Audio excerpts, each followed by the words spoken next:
ನಮಸ್ತೆ ವೀಕ್ಷಕರೇ, ಈ ದಿನದ ಪ್ರಮುಖ ಸುದ್ದಿ. ಬೆಂಗಳೂರು ಉತ್ತರ ತಾಲೂಕು ದಾಸನಪುರ ಹೋಬಳಿ 2024-25ನೇ ಸಾಲಿನ ಮೊದಲನೇ ಸುತ್ತಿನ ಗ್ರಾಮಸಭೆಯನ್ನು ಸೊಂಡೆಕೊಪ್ಪ ಹಿರಿಯ ಪ್ರಾಥಮಿಕ ಪಾಠಶಾಲೆ ಆವರಣದಲ್ಲಿ ಹಮ್ಮಿಕೊಳ್ಳಲಾಗಿತ್ತು. ಗ್ರಾಮಸಭೆಯನ್ನು ಪಂಚಾಯಿತಿ ಅಧ್ಯಕ್ಷರಾದ ಮುನಿಲಕ್ಷ್ಮಮ್ಮ ಡಿ ಕುಮಾರ್ ಮತ್ತು ಉಪಾಧ್ಯಕ್ಷರಾದ ಕೆ ಶೀಲಾರವರು ಜ್ಯೋತಿ ಬೆಳಗಿಸುವ ಮೂಲಕ ಕಾರ್ಯಕ್ರಮಕ್ಕೆ ಚಾಲನೆ ನೀಡಿದ್ದರು. ಇದರೊಂದಿಗೆ 2024-25ನೇ ಸಾಲಿನ ಆಯವ್ಯಯ ಮಂಡನೆ ಕ್ರಿಯಾ ಯೋಜನೆಗಳ ಸಂಕ್ಷಿಪ್ತ ವರದಿಗಳ ಪುಟಗಳೊಂದಿಗೆ ಕಾರ್ಯದರ್ಶಿ ದೇವರಾಜ್ ಮಂಡನೆ ಮಾಡಿದ್ದರು. ವಿವಿಧ ಇಲಾಖೆಯ ಸರ್ಕಾರದಿಂದ ಸಿಗುವ ಸೌಲಭ್ಯಗಳು ಹಾಗೂ ಯೋಜನೆಗಳ ಬಗ್ಗೆ ಗ್ರಾಮಸ್ಥರಲ್ಲಿ ಅರಿವು ಮೂಡಿಸುವ ಮೂಲಕ ಚರ್ಚೆ ನಡೆಯಿತು. ಸದಸ್ಯರುಗಳಾದ ಎಸ್ಎನ್ ಜಗದೀಶ್, ಲತಾ, ಮಂಗಳ, ಸುಜಾತಾ ಕೆ, ಯೋಗರಾಜ್, ಲಕ್ಷ್ಮಿ, ಜಗದೀಶ್, ಪುಟ್ಟಯ್ಯ, ಚೈತ್ರ ಹಾಗೂ ಸರ್ವ ಸದಸ್ಯರುಗಳೊಂದಿಗೆ ಗ್ರಾಮ ಪಂಚಾಯಿತಿ ಅಭಿವೃದ್ಧಿ ಅಧಿಕಾರಿ ಪಿಆರ್ ಸುಮತಿ ಮತ್ತು ಕರ ವಸೂಲಿಗಾರರಾದ ಸುರೇಶ್, ಭೀಮಪ್ಪ ಮತ್ತು ಗ್ರಾಮಸ್ಥರು ಹಾಜರಿದ್ದರು. ಏನಿಲ್ಲ, ಅಧಿಕಾರಿಗಳಿಲ್ಲ, ನಮ್ಮ ಜನಸಂಖ್ಯೆಯಲ್ಲಿ ಯಾರು ನಮ್ ಜನದ ಒಟ್ಟು 8,000 ಚಿಲ್ಲರೆ ಜನರಲ್ಲಿ ಯಾರು ಇಲ್ಲ. ಇವರು ಕಾರ್ಯಕ್ರಮ ಒಂದು ಗ್ರಾಮ ಸಭೆ ಹಾಲೆ 14 ತಿಂಗಳಿಂದ ಮಾಡಿರ್ಲಿಲ್ಲ.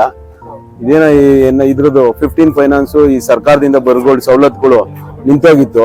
ಇದಕ್ಕೆ ಮೇನ್ ಕಾರಣ ಪಿಡಿಒಗಳ ಬದಲಾವಣೆಗಳು. ಒಂದು ವರ್ಷಕ್ಕೆ 3-4 ಜನ ಪಿಡಿಒಗಳು ಬದಲಾಗ್ತಾವ್ರೆ. ಒಂದು ವರ್ಷಕ್ಕೆ 3-4 ಜನ ಅಧ್ಯಕ್ಷ ಉಪಾಧ್ಯಕ್ಷಗಳು ಬದಲಾದಾಗ ಇಲ್ಲಿ ಅಭಿವೃದ್ಧಿ ಶೂನ್ಯ. ಹಂಗಾಗಿ ಈ ಗ್ರಾಮ ಸಭೆ ಏನಾಗಿದೆ ಅಂದ್ರೆ ಸರ್ಕಾರಿ ಸವಲತ್ತುಗಳು ರೈತರಿಗೆ, ಜನಗಳಿಗೆ, ಸಾರ್ವಜನಿಕ ಸಿಗ್ತಾ ಇಲ್ಲ. ಈ ಸಿಗದೇನೆ ಇರೋ ಕಾರಣಗಳಿಗೆ ಈ ಅಧಿಕಾರಗಳನ್ನ ಬಹುಪಾಲು ಮಾಡ್ತಾ ಇರೋದೇ ಮೇಜರ್ ಕಾರಣ ಆಗೈತೆ. ಗ್ರಾಮ ಪಂಚಾಯತಿ ನಡೆಯೋದು ಜನಗಳ ಒಂದು ಕುಂದುಕೊರತೆಗಳನ್ನ ಬಗ್ಗೆ ಗ್ರಾಮ ಪಂಚಾಯತಿಲಿ ಗ್ರಾಮ ಸಭೆ ನಡೆಯೋದು ಗ್ರಾಮದಲ್ಲಿರುವ ಪ್ರತಿಯೊಬ್ಬ ಸಾರ್ವಜನಿಕನಿಗೆ ಸಾರ್ವಜನಿಕರಿಗೆ ತಲುಪಬೇಕಾಗಿತ್ತು. ಯಾರು ಬಂದಿಲ್ಲ. ಇದು ಆತುರವಾಗಿ ಮಾಡಿರುವಂತ ಗ್ರಾಮ ಸಭೆ ಅಂತ ಎಲ್ಲಾರ ಮುಂದೆ ಕಣ್ಮುಂದೆ ಕಾಣಿಸ್ತಾ ಇತ್ತು.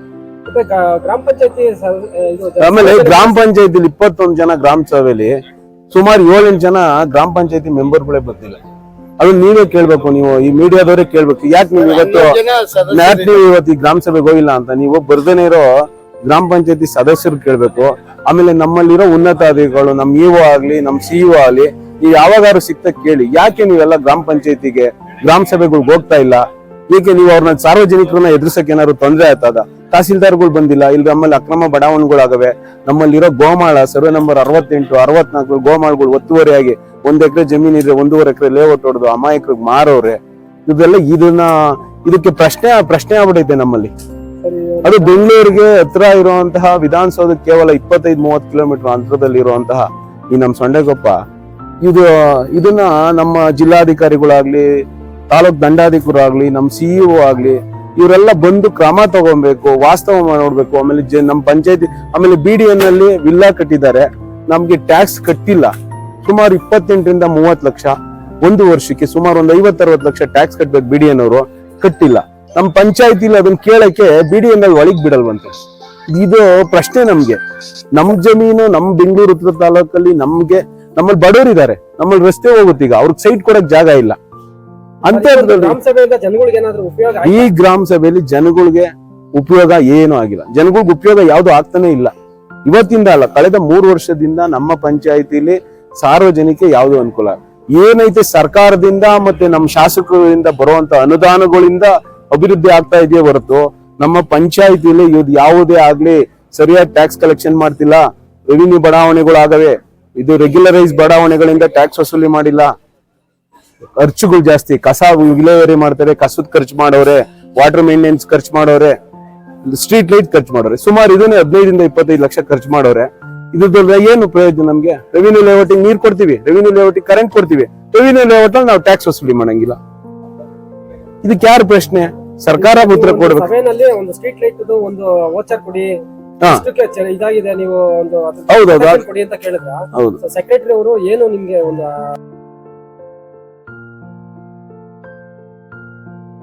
ಗ್ರಾಮ ಸಭೆ ಯಾವ ರೀತಿ ನಡೀತದೆ? ಗ್ರಾಮ ಸಭೆ ನಾವು ವಾರ್ಡ್ ಸಭೆ ಮತ್ತೆ ಗ್ರಾಮ ಸಭೆಗೆ ಪೂರ್ವವಾಗಿ ನಾವು ಸಭೆ ಕರೆದು ನಿಗದಿ ಡೇಟ್ನ ನಿಗದಿ ಮಾಡಿದ್ವಿ. ನಿಗದಿ ಮಾಡಿದ್ರಂತೆ ವಾರ್ಡ್ ಸಭೆಗಳೆಲ್ಲ ನಡೆದಿದೆ. ನಡೆದ ಮೇಲೆ ಆ ಕಾಮಗಾರಿಗಳನ್ನ ಪಟ್ಟಿ ತಗೊಂಡು ಗ್ರಾಮ ಸಭೆಯಲ್ಲಿ ಏನು ಆವಾಹಗಳನ್ನ ಜನಗಳು ಏನ್ ಕೊಡ್ತಾರೆ ಜನಗಳಿಗೋಸ್ಕರ ಇದು ಗ್ರಾಮ ಸಭೆ ನಡೆಸ್ತಕ್ಕಂಥದ್ದು ಇದು. ಹಾಗಾಗಿ ಇವತ್ತು ಗ್ರಾಮ ಸಭೆ ಎಲ್ಲ ಕೆಲವರು ಅಧಿಕಾರಿಗಳು ಗೈರು ಹಾಜರಿಯಾಗಿದ್ದಾರೆ. ಅವರ ಮೇಲೆ ಸಂಬಂಧಪಟ್ಟಂತ ಇಲಾಖೆಗೆ ನಾವೇನು ಗ್ರಾಮ ಸಭೆಯಲ್ಲಿ ನಮ್ಮ ಜನಗಳ ಆಹ್ವಾನಗಳನ್ನ ಕೇಳಿದಾಗ ಅವ್ರು ಏನು ಅನುಪಸ್ಥಿತಿ ಇದ್ದಾರೆ ಅಂಥವ್ರ ಮೇಲೆ ಏನು ಕ್ರಮ ಜರುಗಿಸ್ಬೇಕೋ ಅದನ್ನ ನಾವು ಕೈಗೊಳ್ತೀವಿ. ಮತ್ತೆ ಈಗ ನೂತನವಾಗಿ ಕೆಲವೇ ಒಂದು ವಾರ ಆಗಿದೆ ಅಧ್ಯಕ್ಷರಾಗಿದ್ದಾರೆ ನೀಲಕ್ಷ್ಮ ಕುಮಾರ್ ಅಂತ ಹೇಳಿ, ಅವ್ರಿಗೆ ನಾನು ಈ ಸಂದರ್ಭದಲ್ಲಿ ಶುಭ ಕೋರ್ತಾ ಮತ್ತೆ ಎಲ್ಲ ನಮ್ಮ ಗ್ರಾಮ ಪಂಚಾಯತಿ ಸಿಬ್ಬಂದಿಗಳು ಮತ್ತೆ ಗ್ರಾಮದ ನಮ್ಮ ಪಂಚಾಯತಿ ಸದಸ್ಯರುಗಳು ಅಧ್ಯಕ್ಷರು ಉಪಾಧ್ಯಕ್ಷರು ಅಲ್ಲಿಂದಾಗ್ಲಿ ನಾವು ಈ ಗ್ರಾಮ ಸಭೆನ ಹಮ್ಮಿಕೊಂಡಿದ್ವಿ.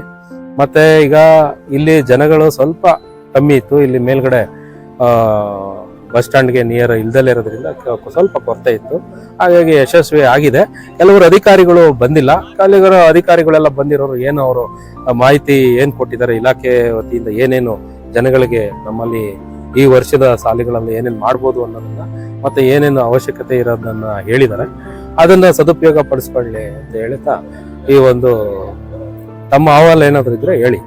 ಗ್ರಾಮ ಸಭೆಯಲ್ಲಿ ಯಾವ ಒಂದು ವಿಚಾರ ಹೆಚ್ಚು ಚರ್ಚೆ ಆಗಿದೆ? ಗ್ರಾಮ ಸಭೆಯಲ್ಲಿ ಈಗ ಯಾವುದೋ ಒಂದು ಬಿಲ್ಗಳ ವಿಚಾರ, ಲೈಟಿನ ವಿಚಾರಕ್ಕೆ ಬಂತು. ಆ ಲೈಟ್ ವಿಚಾರಕ್ಕೆ ಬಂದಾಗ ನಾವು 3 ಜನ ಕೊಟೇಶನ್ಸ್ ತಗೊಂಡು ನಿಯಮಾನುಸಾರವಾಗಿ ನಾವು ಅದನ್ನ ಕ್ರಮ ಜರುಗಿಸಿದ್ದೀವಿ. ಅದರಲ್ಲಿ ಏನು ಲೋಪದೋಷಗಳಾಗಿಲ್ಲ. ಇದು ಆಲ್ರೆಡಿ ಇದು ನಾವು ಮೊದಲನೇ ವರ್ಷದ ಸಾಲಿನ ಮೊದಲನೇ ಮಾಡಿದ್ವಿ. ಅದಕ್ಕೆ ಸಂಬಂಧಪಟ್ಟ ಬಿಲ್ಗಳನ್ನ ಕೇಳಿದ್ದಾರೆ. ಅದಕ್ಕೆ ಸಂಬಂಧಪಟ್ಟಂತೆ ಅವ್ರಿಗೇನು ಮಾಹಿತಿ ಕೇಳಿದ್ದಾರೆ ಅದನ್ನ ಒದಗಿಸ್ಕೊಡ್ತೀವಿ. ಅದರಲ್ಲಿ ಯಾವುದೋ ಏನು ಲೋಪದೋಷಗಳಾಗಿಲ್ಲ. ಮತ್ತೆ ಬೇರೆ ಈಗ ಲೈಟ್ಗಳು, ಇನ್ನೊಂದು ನೀರು, ಕುಡಿಯೋ ನೀರಿನ ಸಂಬಂಧಪಟ್ಟಂತೆ ನಾವೆಲ್ಲಾನು ಸಮರ್ಪಕವಾಗಿ ನಾವು ಪಂಚಾಯತಿಯಿಂದ ನಾವು ಮಾಡ್ತಾ ಇದ್ದೀವಿ. ಯಾವುದೇನು ಇದರಲ್ಲಿ ದುರ್ಬಳಕೆಗಳಾಗ್ಲಿ ಇನ್ನೇಂದಾನೆ ಆಗ್ಲಿಕ್ಕೆ ಆಗಿಲ್ಲ. ಮತ್ತೆ ಖಾತೆಗಳಾಗ್ಲಿ ಜನಗಳ ಕಷ್ಟ ಸುಖಕ್ಕಾಗ್ಲಿ ನಾವೆಲ್ಲ ಸದಸ್ಯರುಗಳು ಸ್ಪಂದಿಸ್ತಾ ಇದ್ದೀವಿ. ಚಂದ್ರಶೇಖರ್.